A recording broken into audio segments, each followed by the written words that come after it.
O alcance das reformas do rei Josias é o nosso assunto de hoje.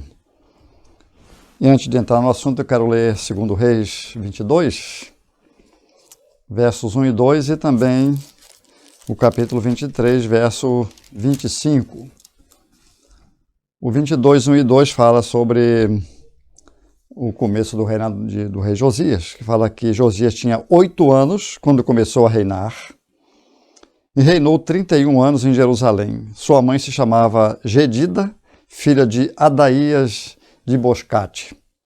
Ele fez o que era correto diante do Senhor e seguiu todo o caminho de Davi, seu antepassado, não se desviando dele nem para a direita, nem para a esquerda. E o capítulo 23, verso 25, fala sobre o final do seu reinado. Antes de Josias não houve rei semelhante a ele, que se convertesse ao Senhor de todo o coração, de toda a alma e de todas as forças, conforme toda a lei de Moisés. E nunca se levantou outro semelhante a ele depois dele. Então, o rei Josias ficou conhecido como o rei das reformas na nação de Judá. E a herança que ele recebeu do seu avô Manassés e do seu pai Amon foi uma nação completamente idólatra. Apesar de que a idolatria já vinha se arrastando desde o tempo de Salomão, mas os seus antecessores, como seu avô e seu pai, eles só deixaram uma herança mesmo de idolatria, e a nação de Israel estava numa grande reviravolta em relação ao culto a Yahvé. Não havia mais culto a Yahvé no templo, inclusive o templo já estava abandonado. E nessa altura do reinado de Josias, a nação de Israel agora iria passar por uma grande reforma espiritual. Mas antes de nós entrarmos aqui no assunto propriamente dito, eu gostaria de explicar um pouco sobre o fato de existir reis em Israel e em Judá. Então, antes de qualquer coisa, eu vou trazer à sua memória como foi que ocorreu a divisão desse reino. Então, Salomão foi o responsável por isso, porque ele se desviou dos caminhos do Senhor, começou a adorar ídolos pagãos, porque ele se envolveu com muitas mulheres e ela perverteu seu coração, como o Senhor havia prevenido. E no capítulo 11 de 1 Reis, nós vemos o profeta Aías falando com Jeroboão, um dos líderes dos trabalhos forçados de Salomão. Ele era um braço direito de Salomão. Mas quando Aías falou para Jeroboão que Deus iria dividir o reino em duas partes, norte e sul, e daria 10 tribos para Jeroboão, e ficaria só uma tribo ou 2 tribos no sul, mais propriamente dito, Judá, Salomão tentou matá-lo, ele fugiu para o Egito, e depois, quando morreu Salomão, Jeroboão voltou, e o seu filho, ou melhor, o filho de Salomão, Roboão, já estava no trono, e ele foi conversar com Roboão em relação a amenizar um pouco aquilo que o seu pai havia feito, que era um pesado imposto e trabalhos forçados. Então, Roboão, para resumir aqui a história, não aceitou o conselho dos conselheiros do seu pai, e aceitou o conselho dos seus conselheiros de jovens que cresceram com ele, que mandou apertar mais ainda o cerco e explorar mais ainda a nação. Então aí Jeroboão disse: então vocês fiquem para aí com o povo de Davi, fiquem para aí que nós vamos embora para o norte, e assim foi dividido o reino. Embora Roboão tentasse impedir esta empreitada de Jeroboão, Deus não permitiu, através do profeta, que disse que isso veio de mim e você volte cada um para sua casa. Então Roboão ficou com as tribos, uma tribo de Judá e meia de Benjamim, e o resto das tribos ficou com Jeroboão no norte. Então assim a nação se dividiu em 2 reinos, reino do norte e reino do sul, Israel, e Judá, reino do sul. Em 732, houve 19 reis nas tribos do norte. Então, em 732, os assírios levaram as tribos todas do norte para o cativeiro e não voltaram mais. E a razão disso foi que 19 reis foram idólatras, 19 reis fizeram coisas horríveis. Várias dinastias tiveram naquele reino do norte. Se não me engano, me falha a memória, uns 4 reis foram ao trono através de assassinatos, então um foi matando o outro e tomando o trono. Então foi um reino embaraçoso, pecaminoso, e Deus levou para o cativeiro assírio e eles não voltaram mais. E aí, no tempo de Ezequias, que era o bisavô de Josias, a nação de Judá já estava basicamente sozinha, ficou mais ou menos uns 130 anos sozinho em termos de reino. Então Josias assume agora uma nação que não tinha mais o reino do norte, e agora Judá está sozinho, e Josias sai na empreitada de fazer uma revolução, e retirar todos os ídolos e fazer uma grande reforma em Judá. Então essa questão do conhecimento da história de Israel é muito importante para os crentes, porque a nossa Bíblia, em primeiro lugar, ela não está disposta em ordem cronológica. Então, você vai ler, por exemplo, o livro de Jó, antes de Salmos, e depois dos reinos do norte e do sul, aqui, dos reis de Israel, que na verdade, Jó é muito anterior. Vamos colocar Jó lá no tempo de Abraão. Então, a nossa Bíblia não está em ordem cronológica. Os livros não estão dispostos nessa ordem. E às vezes, para se estudar a Bíblia, nós ficamos com dificuldade de entender a história em si. Mas a Bíblia é uma história só, de fato. E Israel é a nação central de toda a história, porque dela viria o Messias. Então, entender a situação da nação de Israel naquela época, da divisão do reino, dos reinos, para você se deparar com o rei Josias, sendo o 5º último rei de Judá, e como ele foi, e a razão de tudo isso, é importante conhecer a história. Então, os crentes precisam entender a Bíblia na sua ordem, na sua história, conhecer bem, se aprofundar. Isso é de vital importância para o seu crescimento. Então, hoje nós vamos ver um pouco sobre o rei Josias e suas reformas.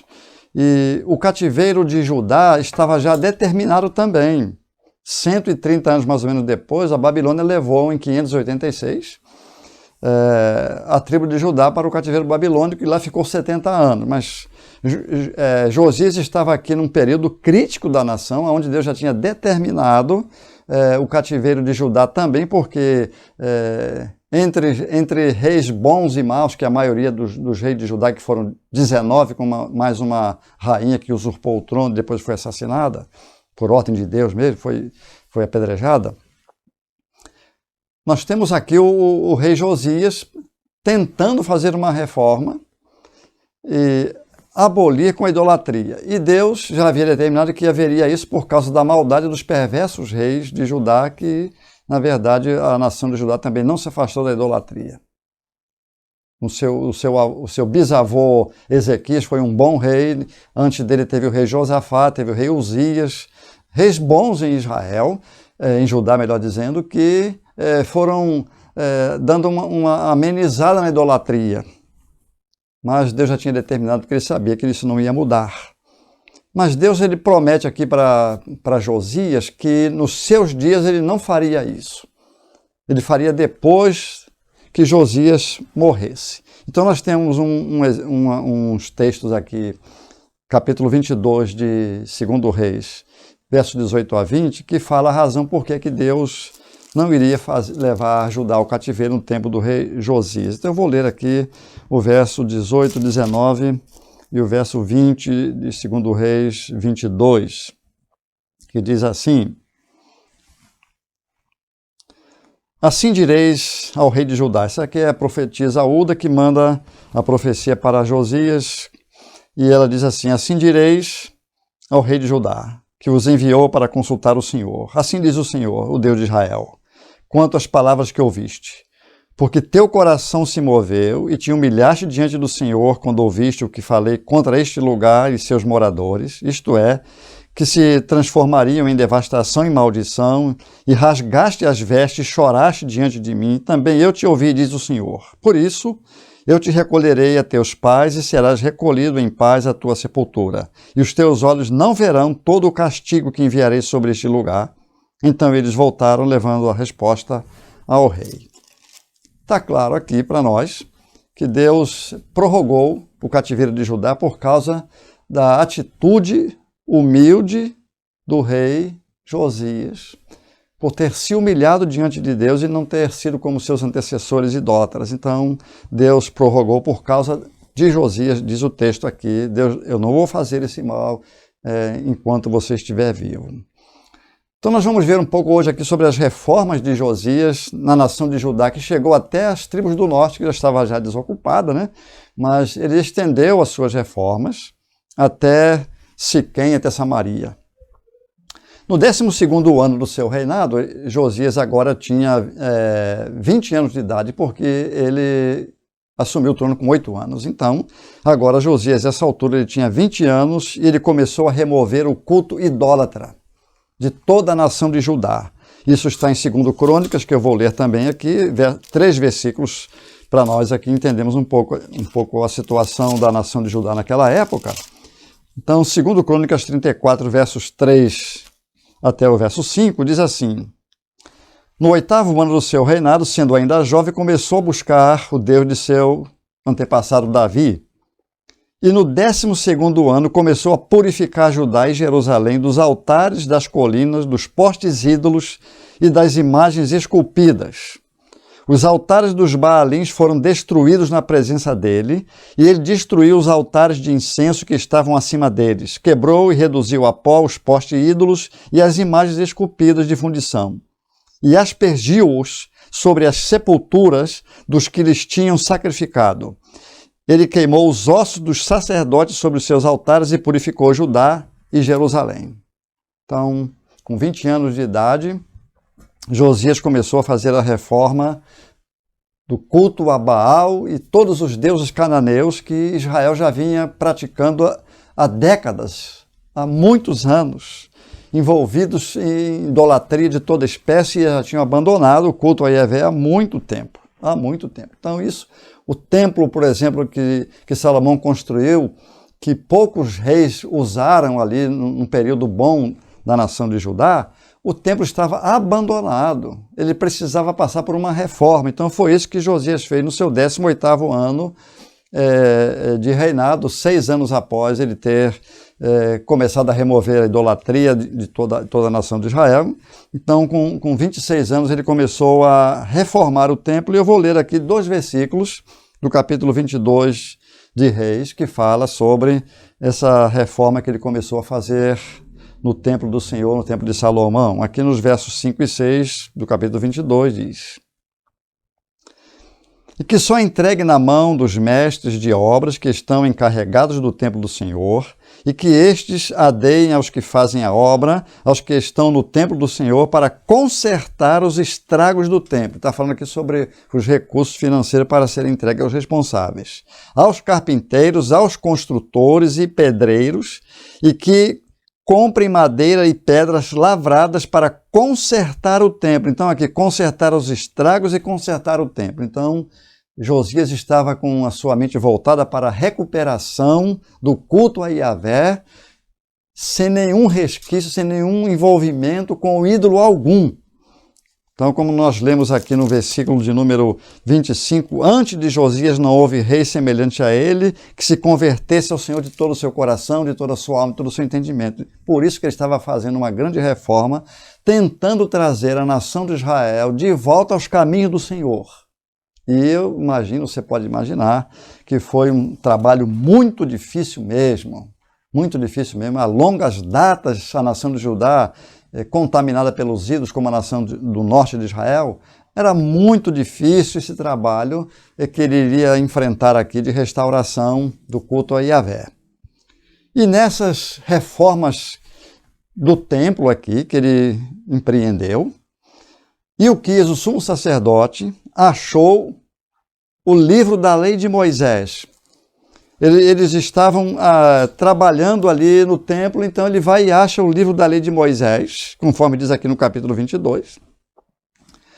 Entregou isso nas mãos do rei e foi lido aqui por Safã na presença do rei. Então nós entendemos, que temos estudado, e outros que se aprofundaram muito mais, deduzem que esse livro aqui, se não fosse todo o Pentateuco, de Gênesis até Deuteronômio, fosse o livro de Deuteronômio em si, E esse livro de Deuteronômio, ele traz muitas bênçãos, promessas de bênçãos para a obediência e traz promessas de maldição para a desobediência. E uma delas, que Deuteronômio fala, era sobre o afastamento do culto a Yahvé e se ele se envolvesse com o culto aos ídolos de Canaã, haveria muita desgraça sobre a nação. Então, quando foi lido na presença do rei o livro da lei de Moisés, veja o que diz aqui no capítulo 22, versículo 11.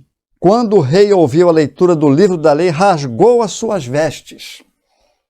Essa atitude aqui do rei Josias, quando ouviu a leitura do livro da lei, provavelmente o livro de Deuteronômio, que ele percebeu o peso da mão de Deus sobre a nação de Judá por não ter cumprido absolutamente nada disso, o rei rasgou as suas vestes. Isso é um sinal de humilhação, um sinal de desespero, não só por causa de si próprio, mas por causa da nação inteira, pela promessa de Deus de desabar poderosamente a sua mão de juízo contra Judá. Então o rei ficou extremamente consternado com isso. E imagine uma coisa, meus irmãos, os reis anteriores aqui tentaram dissipar da história de Judá e de Israel a palavra de Deus. Então o livro da lei de Moisés talvez fosse o único exemplar que tivesse ali do Pentateuco. E se fosse somente o livro de Deuteronômio, talvez só esse exemplar, porque anterior a ele veio o seu pai Amon, que foi um péssimo rei, o seu avô Manassés, um péssimo rei, que tentaram esconder, destruir, e pela mão de Deus foi protegido esse livro da lei de Moisés. E nós agradecemos muito ao sacerdote Ilquias aqui, esses homens que acharam o livro da lei, que nós o temos hoje aqui. Deus preservou a sua palavra. E quando foi lido isso daqui, o escrivão Safã leu na presença de todo mundo, o rei rasgou as suas vestes e agora começa um período de renovação da aliança entre Josias sendo rei, a nação de Israel e o Senhor. E essa renovação de aliança é uma aliança que foi quebrada pelo seu pai Amon, pelo seu avô Manassés, e agora é renovada aqui, unanimemente o povo concorda com isso que Josias fala no capítulo 23, que é uma renovação da aliança. Quer dizer, nós não iremos mais adorar ídolos, nós vamos banir todo culto a Baal, todo culto idólatra da nação de Israel, nós iremos servir unicamente ao Senhor. Então, eu vou ler aqui 3 versículos do capítulo 23, que fala sobre a renovação dessa aliança, após o rei ter ouvido a leitura da lei. Então o rei mandou convocação e todos os anciãos de Judá e de Jerusalém se juntaram a ele. O rei foi ao templo do Senhor, acompanhado de todos os homens de Judá, os moradores de Jerusalém, os sacerdotes, os profetas e todo o povo, do mais jovem ao mais velho, e leu para eles todas as palavras do livro da aliança que havia sido achado no templo do Senhor. Então o rei se colocou em pé junto à coluna e fez uma aliança diante do Senhor, de andar com o Senhor e guardar os seus mandamentos, os seus testemunhos e os seus estatutos, de todo o coração, de toda a alma, confirmando as palavras dessa aliança que estavam escritas naquele livro. E todo o povo firmemente assumiu esse compromisso com essa aliança. O povo anuiu a essa aliança, diz aqui o verso 3. O povo concordou, assumiu esse compromisso. Veja bem qual era aqui o compromisso dessa aliança. Andar com o Senhor e guardar os seus mandamentos, os seus testemunhos, os seus estatutos, de todo o coração, de toda a alma. Esta era a aliança que Josias propôs à nação de Israel e eles anuíram unanimemente. Unanimemente. Muito bem. Estamos vendo aqui as reformas de Josias. Já banindo a idolatria, reformando o templo, renovando a aliança. Veja bem que revolução Josias está fazendo na nação de Judá. E a partir desse momento aqui, ele começa agora um trabalho de purificação do templo, a retirada de todo resquício, seja o que fosse que lembrasse a idolatria cananeia, que o povo de Judá abraçou durante décadas. Todo resquício de idolatria está aqui no capítulo 23 de 2 Reis. Se você quiser ler depois com calma esse capítulo, leia com calma, porque você vai ver o que ele fez aqui na purificação do templo, arrancando toda espécie de idolatria que estava ali, não podia ficar absolutamente nada. Eu selecionei alguns versículos só aqui para você ver o que ele fez. Capítulo 23, verso 4, diz: o rei também mandou que o sumo sacerdote Ilquias, os sacerdotes da segunda ordem e os guardas da entrada tirassem do templo do Senhor todos os objetos que haviam sido feitos para Baal, Azerá e todo o exército do céu, e os queimou fora de Jerusalém, nos campos de Cedron, e levou as cinzas deles para Betel. Tudo aquilo que era feito em homenagem a Baal e ao exército do céu, para vocês verem até onde chegou a idolatria do povo de Deus em Judá, como havia feito os seus irmãos em Israel, que já haviam sido levados para a Síria. Verso 7 diz assim: Josias derrubou as moradias dos prostitutos que estavam no templo do Senhor, em quem as mulheres teciam cortinas para poste ídolo. Tudo aquilo que significava idolatria, ele foi banindo de vez. E o verso 11 diz assim: tirou os cavalos que os reis de Judá haviam consagrado ao sol, à entrada do templo do Senhor, perto da sala do oficial Natã-Meleque, que fica no pátio, e queimou os carros do sol. Eles tinham cavalos do sol, carros do sol, tudo em homenagem ao sol. Quando eu leio isso aqui, eu lembro que essa cultura milenar, ela ultrapassou todos esses tempos e chegou até nós. Quando nós trabalhamos na década de 80 com os índios do norte do Brasil, nós conhecemos a crença deles, o que eles adoravam. E nós vamos bater aqui, sabe aonde? No sol. No sol. O sol, Umbudi, é de fato o Deus desse grupo que nós trabalhamos. Não vou contar aqui a história toda porque isso levaria tempo, mas de fato essa cultura mentirosa de adorar o sol e o exército do céu ultrapassou milênios, chegou até nós.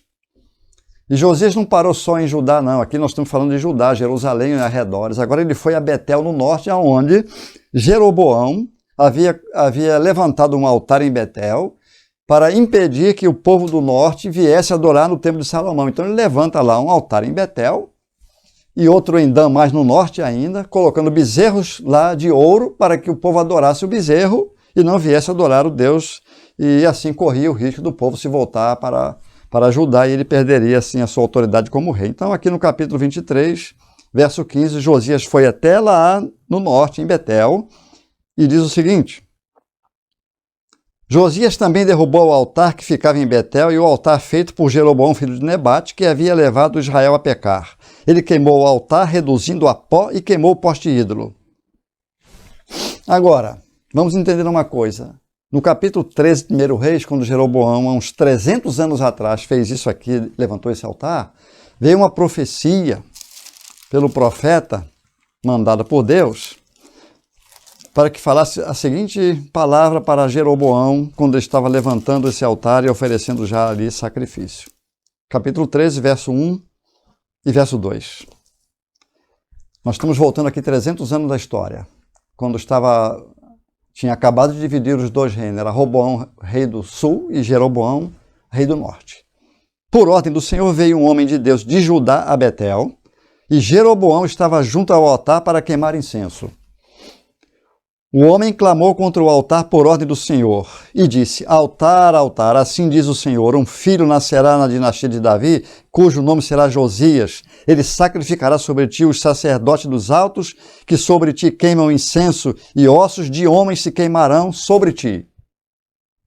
Então agora, 300 anos depois, aproximadamente, Josias cumpre essa profecia aqui de fazer exatamente isso no altar de Betel, erradicando, pelo menos tentando erradicar de Judá e de Israel toda a idolatria. Porque é inconcebível pensar, meus irmãos, no povo de Deus, que foi escolhido por Abraão, Isaque e Jacó, que conhecia o único Deus verdadeiro, sendo prevenidos por Deus, por Moisés, tantas vezes, em relação a não se desviar do caminho do Senhor, e não se contaminar com os deuses ao redor, porque a finalidade, meus queridos irmãos e amigos, de Deus colocar Israel dentro de Canaã e expulsar os seus moradores tinham duas finalidades. A primeira finalidade era para que Israel pudesse manifestar dentro das nações pagãs o conhecimento de Deus, do único Deus verdadeiro, porque Canaã era forrada de deuses pagãos idólatras, de cultos falsos, imaginários, como diz lá em Atos 17, cultos feitos pela imaginação dos homens. Essa era a responsabilidade dos hebreus, fazer o Criador conhecido. Portanto, Israel tinha uma grande responsabilidade, mas ele não deveria ser contaminado pelos deuses ao redor, pela contaminação idólatra ao redor. Ele teria que contaminar em vez de ser contaminado, mas o que ocorreu foi o contrário. Israel foi contaminado e aí precisou passar por disciplina pesada que conhecemos como o cativeiro assírio e babilônico. Então, as reformas de Josias envolvem purificação do templo, a reforma do templo, erradicar a idolatria, queimar tudo, acabar com todo o resquício de idolatria, renovar a aliança, e agora Josias promove a maior Páscoa da história. Desde o tempo de Samuel não se fazia uma Páscoa dessa como ele fez, baseada em todos os detalhes do livro da lei, seguindo todos os ditames da lei. A Páscoa desse porte jamais havia sido feita desde o tempo de Samuel. E a Páscoa, eu queria só dizer para os irmãos aqui, lembrar você que já conhece e você que não conhece, que a Páscoa era uma festa que foi ordenada por Deus desde o dia que Israel saiu do Egito. E a primeira Páscoa foi feita no dia que Deus tirou a vida dos primogênitos e salvou Israel e levou Israel embora para o deserto e em direção a Canaã. Então, naquela noite, Deus estabeleceu a Páscoa, que era a morte de um carneiro, um cabrito. Seu sangue seria aspergido nas ombreiras da porta, e o anjo destruidor passaria de noite, e toda a casa que tivesse um sangue na porta, o anjo destruidor passaria por cima. Que Páscoa quer dizer isso, passar por cima. Passaria por cima e não puniria o primogênito daquela casa. Então, os primogênitos de Israel foram poupados por causa do sangue do cordeiro, do carneiro na porta. Alguém já tinha morrido pelo primogênito, então ali a Páscoa foi uma festa que Deus ordenou que fosse comemorada todos os anos em lembrança do livramento, da libertação do povo de Israel do Egito, baseado na substituição por um animal que foi morto em lugar do primogênito. E só que a nação de Israel entrou pelo caminho da idolatria e agora não tinha razão nenhuma de comemorar isso. Eles estavam comemorando, sabe o quê? Os deuses Astarote, Milcom, Baal e tantos outros deuses que eles sacrificaram crianças no forno do estômago desse Deus, que eles fizeram um forno e ficava aceso o forno no estômago desse Deus, e ali jogavam suas crianças oferecendo a esse ídolo. Salomão começou a fazer isso. Imaginem como Salomão, na sua velhice, foi totalmente transformado por suas mulheres, influenciado pela idolatria, chegou no ponto de sacrificar os seus próprios filhos ali. Israel continuou com essa prática. Como é que nós vamos agora comemorar a Páscoa de libertação do Egito, que Deus poupou os nossos primogênitos, se nós estamos jogando eles agora para os ídolos cananeus? Então Josias completa aqui a sua reforma com uma Páscoa espetacular. Nenhum rei antes dele colocou a nação de volta nos caminhos do Senhor como Josias. Nenhum rei. Diz aqui o capítulo 22, que não houve nenhum, 23 melhor dizendo, verso 25, não houve antes do rei Josias nenhum rei semelhante a ele, que temeu a Deus e andou nos seus caminhos, que não se desviou nem para a direita nem para a esquerda. Não houve nenhum. Embora tivesse havido o seu bisavô Ezequias, que foi um excelente rei, Uzias e também Josafá, mas como ele diz o texto aqui, que temeu a Deus de todo o seu coração, não houve. Então essas são as reformas de Josias. Nosso tema hoje, até onde foi as reformas de Josias? Qual foi o alcance dessas reformas maravilhosas que Josias fez na nação de Judá? Então essa é a pergunta. Qual foi o alcance de tudo isso? Lembrando que o povo reagiu unanimemente na proposta da nova aliança. Que vocês vão andar nos seus estatutos, nos seus caminhos, de toda a alma, de todo o coração, e o povo unanimemente concordou com essa aliança. Foi semelhante ao povo de Israel no tempo de Moisés, lá no pé do Monte Sinai. Quando Moisés subiu ao monte, Deus deu a ele algumas palavras para descer e falar ao povo, que foi mais ou menos parecida com essa. Você pode ler depois lá o Êxodo 19. E depois que Moisés falou as palavras do Senhor para o povo disse: tudo que o Senhor falou, nós faremos. Então aí você pode observar os 40 anos pelo deserto, você vai ver se eles cumpriram com isso. Você vai ver se eles realmente assumiram o compromisso. Mas eles disseram: tudo que o Senhor falou, nós faremos. E o povo aqui no tempo de Josias fez a mesma coisa. Nós vamos fazer exatamente tudo isso aqui. Então, quando Josias morreu prematuramente, na verdade ele se meteu numa guerra que não deveria.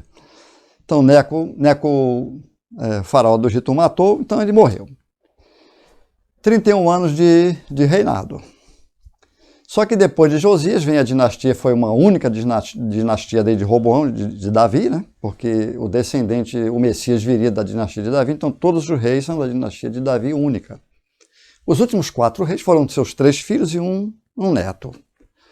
Esses 4 reis aqui, logo o primeiro, Jeoacás, que assumiu o poder e durou só 3 meses, porque o próprio Neco foi o depois e colocou Jeoaquim no lugar dele, foram reis.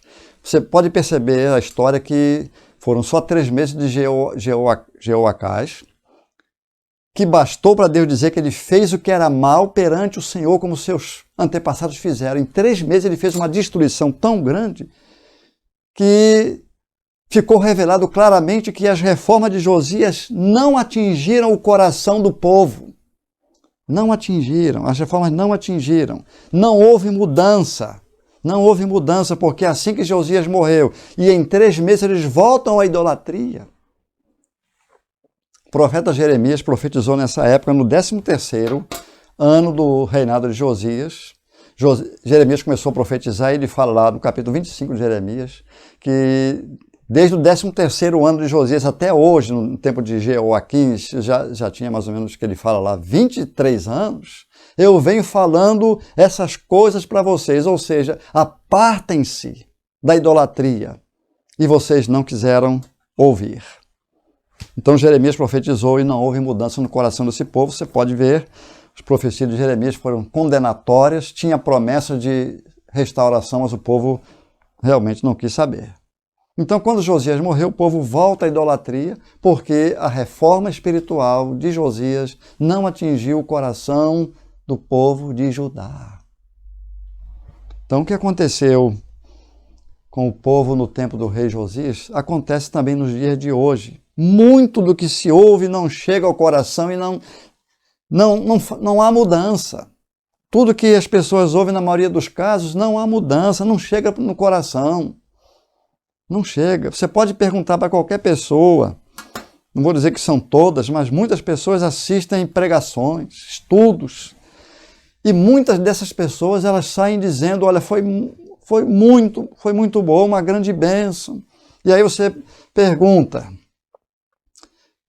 qual foi o ponto que chamou a sua atenção? O que mexeu mais com você? Aí a pessoa vai acabar dizendo: é bom, eu vou ter que pensar, eu não sei bem qual foi nem o tema, eu tenho que lembrar. Você vai ver que há uma dificuldade muito grande em lembrar aquilo que ouviu. Parece que aquilo que ouviu ficou só na mente, a hora que sai dali não lembra de mais nada. Nada. Não desceu para o coração, como não desceu para o coração a reforma de Josias. Tudo que nós ouvimos da palavra de Deus precisa descer para o coração, como desceu para o coração do rei Josias quando ouviu a leitura do livro da lei. Ele rasgou as suas vestes. Era isso que se fazia quando estava extremamente indignado e triste aqui por causa da quebra da lei, dos mandamentos que a nação vinha fazendo há muito tempo, e Deus promete uma destruição terrível, e Josias ficou muito abalado e quebrantou o seu coração diante de Deus, diante da nação. Desceu para o coração de Josias. Não ficou só na sua mente.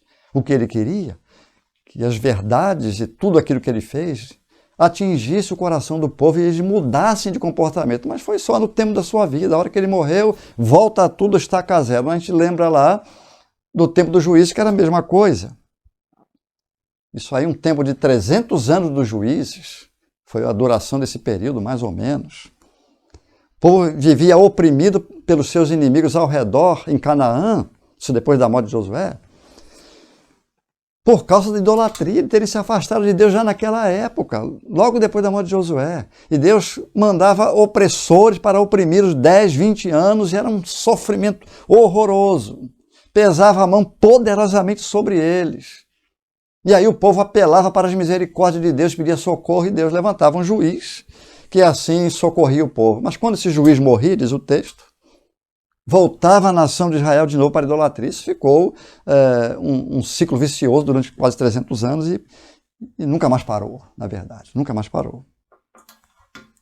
Então Josias se humilhou, ele queria que o povo fizesse isso. Agora, quando você vai no livro de Joel, você vê no tempo do rei Joás, 800 e pouco no tempo de Israel, Joel apareceu pregando, ele fala um versículo no capítulo 13, no versículo do capítulo 2, verso 13, no livro de Joel, ele diz assim: rasgai o vosso coração e não as vossas vestes. Porque o povo estava ouvindo a palavra de Deus e rasgando as suas vestes, mas isso só do lado de fora. Só do lado de fora, manifestando uma indignação, uma humilhação, um arrependimento falso. Então Joel, pela boca de Joel, Deus falou: rasguem o vosso coração e não só as vossas vestes. A mensagem de Joel precisaria entrar no coração com a mensagem de Josias. Com a mensagem de hoje, da palavra de Deus, precisa cair no seu coração. Se ficar só na sua mente, não adianta nada, não haverá mudança. Não haverá mudança. Você precisa abrir o seu coração e deixar a palavra de Deus entrar.